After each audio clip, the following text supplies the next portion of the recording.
नमस्कार, हमारे चैनल में आपका स्वागत है। मैं हूं रामचंद्र मौर्य। साथियों, प्रधानमंत्री नरेंद्र मोदी ने वन नेशन वन इलेक्शन का ख्वाब देखा था कभी, और उसे अंजाम देने के लिए पूर्व राष्ट्रपति रामनाथ कोविंद की अध्यक्षता में एक आयोग का गठन किया था। आज रामनाथ कोविंद आयोग ने राष्ट्रपति द्रौपदी मुर्मू को वन नेशन वन इलेक्शन पर अपनी रिपोर्ट फाइल कर दी है। यानी राष्ट्रपति को एक राष्ट्र एक चुनाव प्रक्रिया कराने के लिए अपनी सहमति, अपना सुझाव, अपनी अनुशंसा सौंप दी है। प्रधानमंत्री नरेंद्र मोदी आरएसएस के एजेंडे को लागू करने के लिए जितने भी फार्मूले अपना रहे हैं वह देश विरोधी है। सीएए, एनआरसी, यूसीसी और अब उसके बाद वन नेशन वन इलेक्शन, यानी 5 साल में जो चुनाव होंगे तो विधानसभा लोकसभा के चुनाव एक साथ होंगे पूरे देश में। स्थानीय निकायों के चुनाव मुख्य चुनाव होने के 100 दिन के अंदर कराए जाएंगे। मतलब स्थानीय निकाय चुनाव को इसमें शामिल नहीं किया गया है। तो सबसे पहला प्रश्न तो यही है कि जब वन नेशन वन इलेक्शन की बात हो रही है तो स्थानीय निकाय चुनावों को क्यों नहीं इसमें शामिल किया गया। और दूसरा सवाल यह है कि आरएसएस के एजेंडे को लागू करने के लिए पूर्व राष्ट्रपति कोविंद को अध्यक्ष बनाने के पहले one nation one election programme लाने के लिए पूर्व राष्ट्रपति कोविंद को जब अध्यक्ष बनाया था तो क्या उसके पहले विपक्ष से और देश से चर्चा किया गया था? नहीं किया गया था। लेकिन प्रधानमंत्री नरेंद्र मोदी के राज में वही हो रहा है जो संविधान विरोधी गतिविधियां हैं। उसमें तमाम ऐसे कानून बनाए गए, तमाम ऐसे आयोग बनाए गए, तमाम ऐसे एक्ट लोकसभा राज्यसभा से पारित किए गए जो देश विरोधी है, जो जन विरोधी है। उसमें किसान के 3 काले कानूनों का नाम भी लिया जा सकता है। सीएए, एनआरसी, यूसीसी, तमाम ऐसे विवादास्पद मुद्दे हैं जिन पर कानून बना करके तानाशाही पूर्वक रवैया अपना करके अपनी बात को देश पर थोपने की कोशिश की गई है। और उस कोशिश में वन नेशन वन इलेक्शन बहुत बड़ी कोशिश है और इसके जरिए पूरी चुनाव प्रणाली को ही, संवैधानिक तौर तरीकों को ही बदलने की कोशिश की जा रही है। हमें लगता है कि प्रधानमंत्री नरेंद्र मोदी 2029 में जब वन नेशन वन इलेक्शन में सफलता हासिल करते हुए नजर आएंगे तो वन नेशन और वन परमानेंट प्राइम मिनिस्टर की भी बात करेंगे कि एक ही व्यक्ति हमेशा प्राइम मिनिस्टर बना रहे। इस बात की पूरी संभावना है।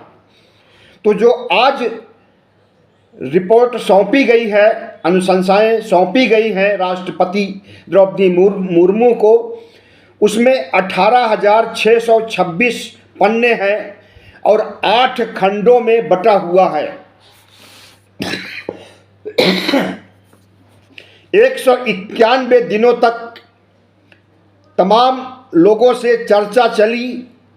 ऐसा भी बताया जा रहा है कि वन नेशन वन इलेक्शन के लिए लोगों से पूर्व राष्ट्रपति ने मुलाकात किया और उनसे चर्चा किया, उनसे सलाह लिया। लेकिन यह काम तो आयोग बनाने के पहले का होता है। अभी राष्ट्रपति ने क्या चर्चा किया होगा और पूर्व राष्ट्रपति जो एक बुजुर्ग हैं, 75 पार हैं, वे क्या जन जन तक जा करके चर्चा किए होंगे। जाहिर है यह भटकाने भरमाने का एक तरीका है।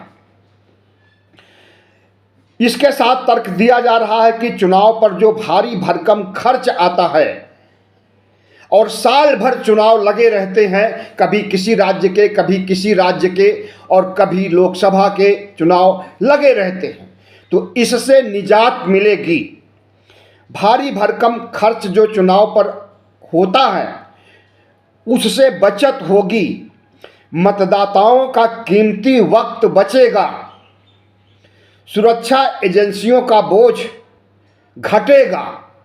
ये सब तर्क दिए जा रहे हैं, लेकिन हमें लगता है कि ये सब कुतर्क हैं, क्योंकि मतदाता को कितना वक्त लगता है चुनाव में, चाहे वो विधानसभा का चुनाव हो, चाहे वो लोकसभा का चुनाव हो, उसमें मतदाता को कितना वक्त लगता है। घर से निकले और गए, लाइन में लगे, वोट दे दिए, इससे ज़्यादा कितना वक्त लगता है। तो ये सब कहने के लिए है, ये सब दिखाने के लिए है, असली एजेंडा इनका कुछ और है। खबर है कि वन नेशन वन इलेक्शन के तहत जो पहला चुनाव होगा वो 2029 में होगा। मतलब 2024 का चुनाव जो होने जा रहा है, इसके तुरंत बाद वन नेशन वन इलेक्शन के तहत पूरे देश में विधानसभा और लोकसभा के चुनाव एक साथ कराए जाएंगे। इसके लिए संविधान संशोधन भी करना पड़ेगा। संविधान के अनुच्छेद 83, अनुच्छेद 85, अनुच्छेद 172, अनुच्छेद 174 और अनुच्छेद 356 में संशोधन करना होगा। और भारतीय जनता पार्टी का मानना है कि वो फिर से तीसरी बार चुन करके आ रही है, 370 पार या 400 पार लेकर के आ रही है, तो वह आसानी से संविधान में संशोधन भी कर देगी। लेकिन देखना अब यह है कि इस बात को विपक्ष किस रूप में लेता है, इस देश की जनता किस रूप में लेती है। 97 करोड़ मतदाता क्या वन नेशन वन इलेक्शन के पक्ष में है? क्या यह मोदी की कोई चतुर नीति तो नहीं है?